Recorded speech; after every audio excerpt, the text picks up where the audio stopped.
የተወደዳችሁ የእግዚአብሔር ቤተሰቦች የእናታችን የንጽሕተ ንጹሐን የቅድስት ድንግል ማርያም የአስራት ልጆች ሁላችሁም በክርስቶስ ሰላም እንደምን አመሻችሁ። ልዑል አምላካችን እግዚአብሔር በምሕረቱ በቸርነቱ ይችን ዕለት ይችን ሰዓት ባርኮ ቀድሶ ስለሰጠን የተመሰገነ ይሁንልን። እንደ እግዚአብሔር ፈቃድ ዛሬ መዝሙር 30ን እንማራለን። መዝሙር 30ን በምንማርበት ጊዜ ወይም ደግሞ መዝሙር 30ን በምንጸልይበት ጊዜ የምናገኛቸው መንፈሳዊ በረከቶች ከ1 እስከ 5 የሆኑትን ዋና ዋና ሐሳቦችን እንማራለን ወይም ደግሞ እንረዳለን ማለት ነው። አንደኛ፣ ሐዘንን ለመርሳት ይህን መዝሙር 30ን ወይም ደግሞ አጠቃላይ መዝሙረ ዳዊትን በምንጸልይበት ጊዜ የገጠመን ሐዘን አለ። የገጠመን ሐዘን ዛሬ ሐዘን ነው፣ ነገ ደግሞ ደስታ ነው።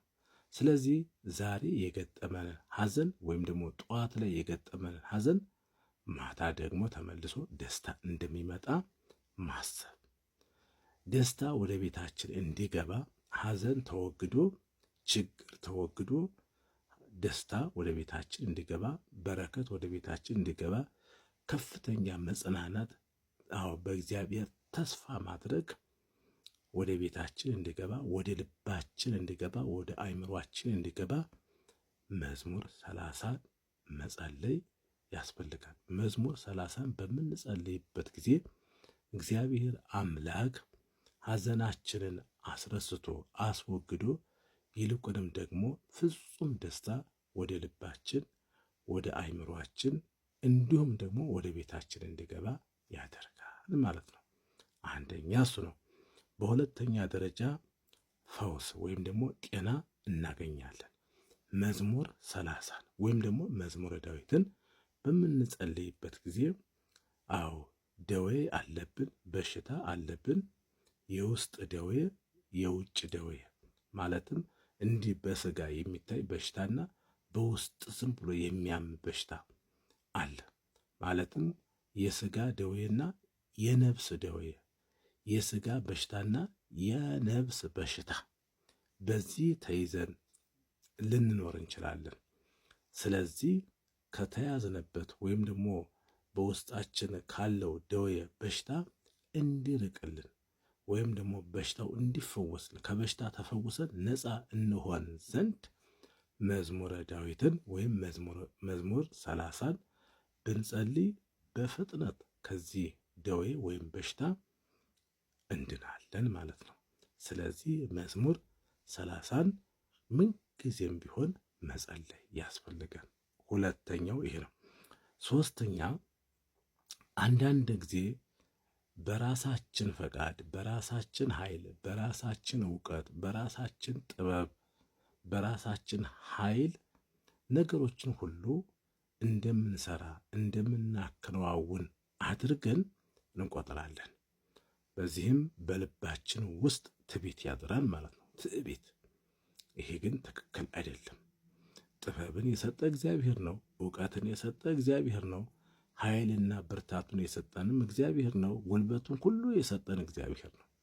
ስለዚህ እግዚአብሔር አምላክ ይህን ስላደረክልኝ አመሰግንሃለሁ ብለን የሰው ልጅ ማመስገን ሲገባን በትዕቢት ተወጥረን እኔ እኮ ይህን ሰራሁት፣ እኔ እኮ ይህን አደረግኩት ብለን እንናገራለን።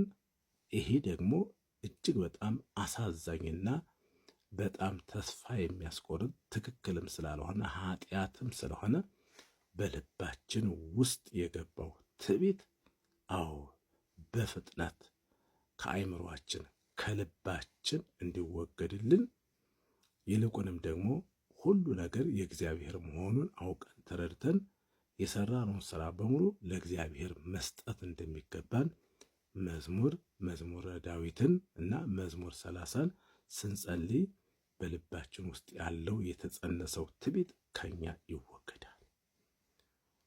አራተኛ፣ ከውርደት ነፃ እንሆናለን። ሰዎች እኛን ለማዋረድ ከፍና ዝቅ ለማድረግ ከራሳቸው በታች ዝቅ አድርገው እኛን ዝቅ አድርገው የሚመለከቱ እንደ ቆሻሻ እንደማንጠቅም አድርገው የሚያስቡ ሰዎች አሉ።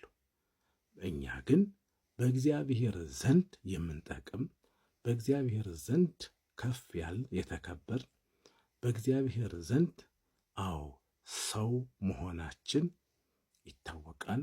እግዚአብሔር አምላክ ይህን ከሰው ጋር እኩል እንዲያደርገን በሰው ተርታ እኩል ሆነን እንድንታይ ከውርደት ነፃ አድርጎ ይልቁንም ልክ እንደ ሰው ሆነን እንድንታይ እንዲያደርገን እግዚአብሔር ለዚህ ትልቅ ክብር ለዚህ ታላቅ ልዕልና እንዲያበቃን መዝሙር 30ን ስንጸልይ ይህን ኃይለ ቃል ይህን በረከት እናገኛለን ማለት ነው።